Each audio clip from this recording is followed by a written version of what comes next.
Jefferson Robbins for NCWLIFE. We're covering all the competitive races in the Wenatchee Valley for school district, city hall, you name it.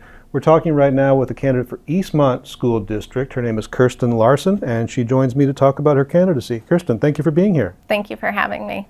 Could you do me a favor and introduce yourself to me as you would to a voter in your district? If you were trying to introduce yourself and say who you are and why people should vote for you, what would you say? So I would say my name is Kirsten Larsen, just so everyone knows that part. And I am a mom of 2 boys that attend elementary school in the district. I am a city planner for the city of Wenatchee, and we have been in East Wenatchee for a little over 10 years, but both me and my husband are from the Wenatchee Valley. Why did you decide you wanted to join the school board in Eastmont? So the reason that I am interested in participating in the school board is that I have been watching the district and our bond, which has failed the last 3 times that it's been put out for a vote. I have 2 kids that attend one of the oldest elementary schools in the district. So the bond that has been put out is for replacement of the 3 aging elementary schools and repairs to Rock Island. So I have concern over the lack of community support in voting for that bond. So I'm hoping that through running I can help bring the community together around supporting our schools, and also to help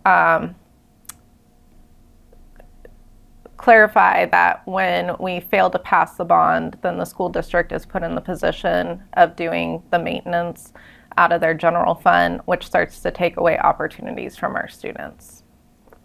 The bond that you mentioned, as you say, it's failed 3 times, 2 of them just last year. Yes. It came before for a vote twice.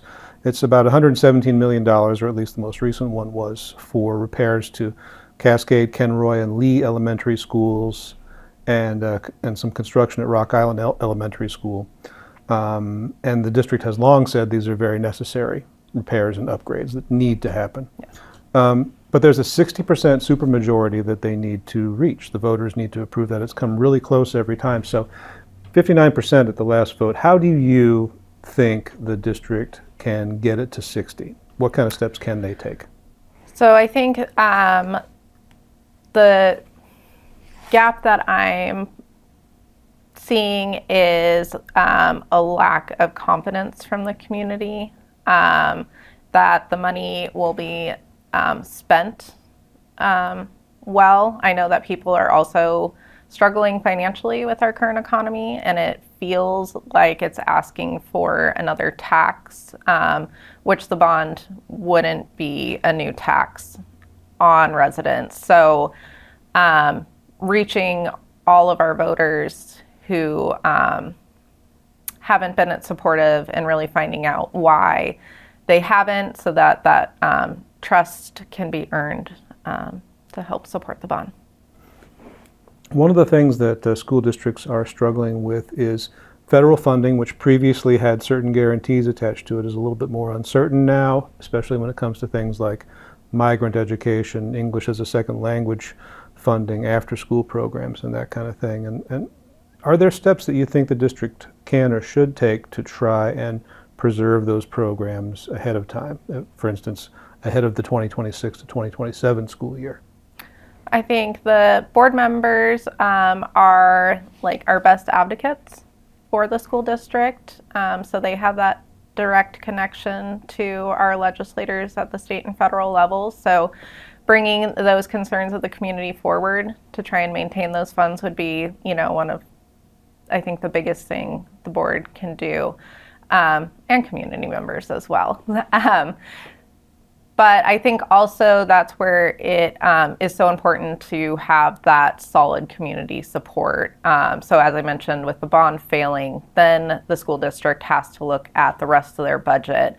Some repairs have to be done in order for the facilities to be used. So money that could have been spent on something different is now being taken away and moved into that maintenance. And I think my overall opinion on that is if these buildings need to be replaced, we're putting Band-Aids on a building that's eventually going to be taken away. So that money wasn't really being spent wisely in that way.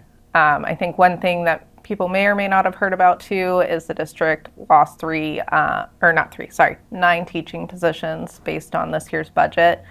So like one of those impacts is they used to have a teacher who floated through the elementary schools providing art during a portion of the semester as like a specific subject. Now at our elementary school, art is just incorporated into the library.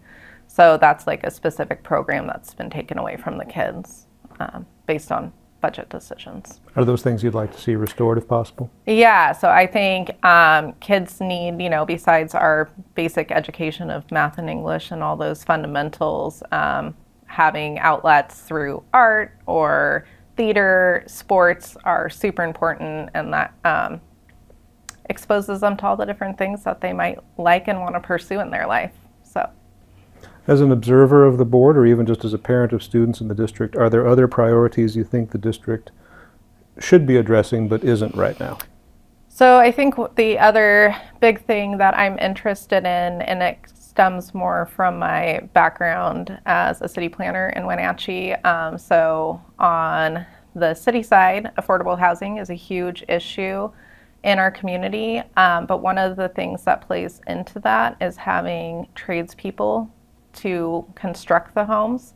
So I would like to see our school district, along with like the rigor of the curriculum for those who want to go on to college and seek advanced degrees, also having more robust programs that show kids the opportunities in the trades. So building out their career technology education program and college in the classroom opportunities.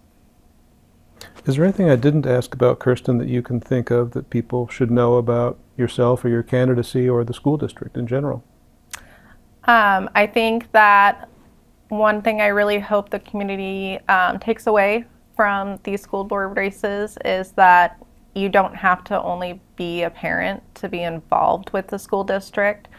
As voters in the community, really want to bring everyone together so they all have pride in the school district and realize that's part of what makes our community great.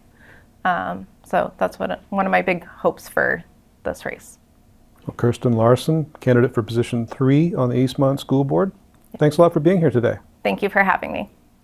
You're watching the NCWLIFE channel.